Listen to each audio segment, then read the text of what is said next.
की आत्मा।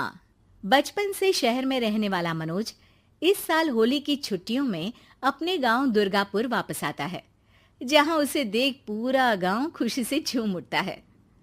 जब गया था तब इतना सा था और अब देखो कितना बड़ा हो गया है। हाँ सरपंच जी, जब मैं गया था तब आप भी बहुत जवान थे और अब देखो कितने बूढ़े हो गए हैं आप। चलो चलो, बढ़िया है। बच्चा घर वापस आ गया। इसी खुशी में आज रात पार्टी होगी। क्या बात है, गांव में भी पार्टियां होने लगी। वैसे अगर पार्टी की बात है तो आज क्यों सीधा होली पार्टी करते हैं। होली पार्टी की बात सुन चहल पहल में अचानक सन्नाटा छा जाता है, जिसे देख मनोज को कुछ अजीब लगता है, लेकिन तभी सरपंच बात पलट देता है। अब बहुत देर हो गई, चलो सब अपने घर चलो, पार्टी के बारे में कल सोचेंगे। मनोज भी मम्मी पापा के साथ घर आ जाता है, पर होली पार्टी और उस पर पूरे गांव की खामोशी वाली बात अभी तक उसके जहन से निकलती नहीं। पापा, होली पार्टी की बात पर सब चुप क्यों हो गए थे? अरे होगी उनकी कोई अपनी बात। मुझे गांव की पंचायत ही थोड़ी पता है। थक गया हूँ, चलो सो जाते हैं, कल बात करते हैं। पापा की बात मानते हुए मनोज भी सोने चला जाता है। आज तो छुपा लिया, लेकिन हफ्ते बाद जब होली का दिन आएगा तब इसे कैसे रोकोगे? अगली सुबह सूरज के साथ ही मनोज भी गांव घूमने निकल जाता है, जिस पर रास्ते में उसे अपनी ही उम्र के कुछ लड़के भी मिलते हैं, जिनसे दोस्ती कर अब वो उनके साथ घूमने लगता है। इसी तरह कुछ दिन बीत जाते हैं और होली नजदीक आने लगती है। दोस्तों, होली में 4 दिन ही बचे हैं, पर गांव में उसकी कोई तैयारियां क्यों नहीं दिख रही? क्योंकि यहाँ होली नहीं मनाई जाती। अरे पर ऐसा क्यों?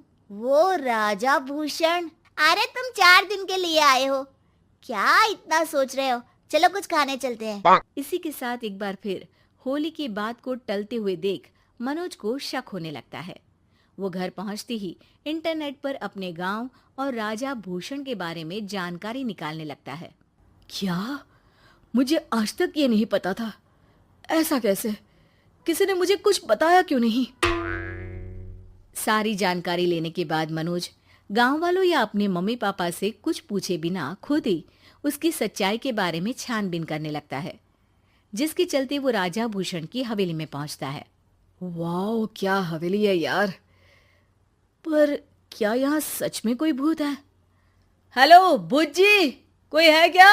हम इस साल गांव में होली सेलिब्रेट कर रहे हैं, क्या आप उस पर थोड़ा इंटरव्यू देंगे? मनोज के ऐसा बोलते ही गांव में तूफान उठ जाता है और हवेली में रखी सारी चीजें हिलने लगती है। एक अदृश्य शक्ति मनोज को धक्का देकर हवेली से बाहर निकाल दरवाजा बंद कर लेती है। ये सब देख मनोज हैरान रह जाता है। क्या अभी मुझे हवा ने धक्का देकर बाहर निकाल दिया? मेरे होते हुए इस गांव में कभी होली नहीं मन सकती, इसलिए दोबारा ऐसी कोशिश भी मत करना, अंजाम बुरा होगा। आवाज सुन मनोज हैरानी से इधर उधर देखने लगता है, पर उसे कोई दिखाई नहीं देता। वो गांव वापस आ जाता है, जहां तूफान की वजह से सब कुछ तहस महस हो चुका होता है। आखिर ये तूफान आया कैसे? ना ऐसा कोई मौसम था और ना ही हमने होली का त्योहार मनाने की बात की थी। सरपंच की बात पर कोई रिएक्शन दिए बिना मनोज चुपचाप अपने घर चला जाता है। इस तरह देखते ही देखते होली का दिन भी आ जाता है और मनोज रंग लेकर गांव में निकल जाता है, लेकिन गांव पूरी तरह खाली होता है। अरे त्योहार का दिन है, धूमधाम की जगह मातम क्यों मनाया हुआ है? मनोज की आवाज सुन सब अपने घर की खिड़कियां खोल के घर के अंदर से ही उसे वापस जाने के लिए कहने लगते हैं, पर वो किसी की नहीं सुनता। तुझे पहले भी समझाया था, अगर होली खेलने की कोशिश भी की तो अच्छा नहीं होगा। अरे बात मान लो बेटा, तुम्हें सच नहीं पता। मुझे सब पता है। सालों पहले इस राजा ने एक अंधविश्वास फैलाया और आप लोग आज तक उसे मानते आ रहे हो।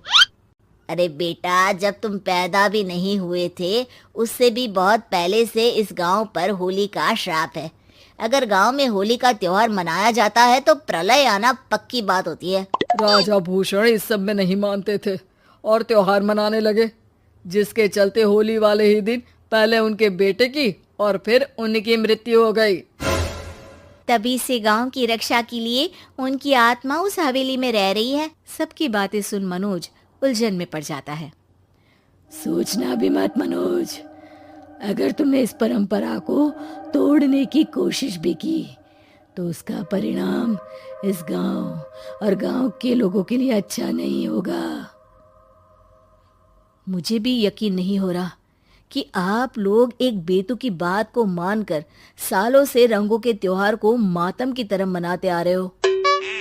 मनोज किसी की कोई बात ना मानते हुए पूरे गांव में रंग बिखेर देता है, जिसके तुरंत बाद वहां तूफान के साथ बिजलियां गरजने लगती है। अचानक मौसम में ऐसा बदलाव देख जहां मनोज कंफ्यूजन में आ जाता है, वहीं गांव वाले डर से सहम जाते हैं।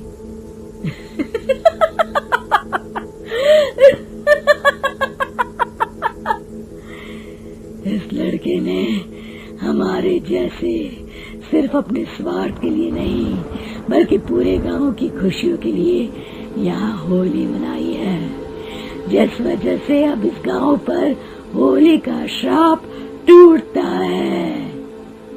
ऐसा बोलकर राजा का भूत वहां से गायब हो जाता है, जिसके बाद गांव के लोग धूमधाम से होली मनाते हैं। खुशियों के रंग गांव में बिखरे ही होते हैं कि अगली सुबह अचानक मनोज कहीं गायब हो जाता है और एक बार फिर गांव में होली का नया राज शुरू हो जाता है।